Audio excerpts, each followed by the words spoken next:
Dumulog sa publiko si Pangulong Bongbong Marcos ukol sa tamang pagtatapon ng basura para maiwasan ang pagbabara ng mga drainage na nagdudulot ng pagbaha lalo na sa Metro Manila. Sa isinagawang ocular inspection ng Pangulo sa mga lungsod na lumubog sa baha sa pagsalanta ng Bagyong Carina at Hanging Habagat, partikular na ang mga lungsod ng Navotas at Valenzuela.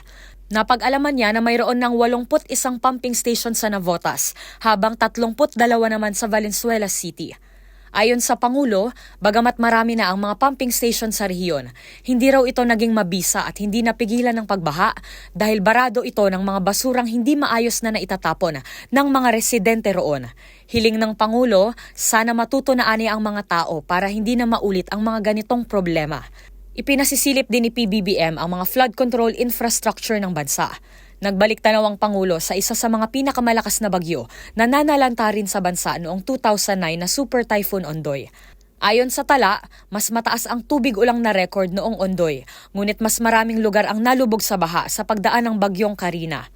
Sa nakaraang situation briefing na pinangunahan ng Pangulo, ipinag-utos niya na magsagawa ang mga kaukulang ahensya ng gobyerno ng nationwide assessment para sa mga apektadong lugar ng bagyo upang matukoy kung saan dapat magpadala ng mga tao, relief goods at financial assistance. Para sa MBC TV Network News, ito si Rose Babiera. Una sa Pilipinas, una sa Pilipino.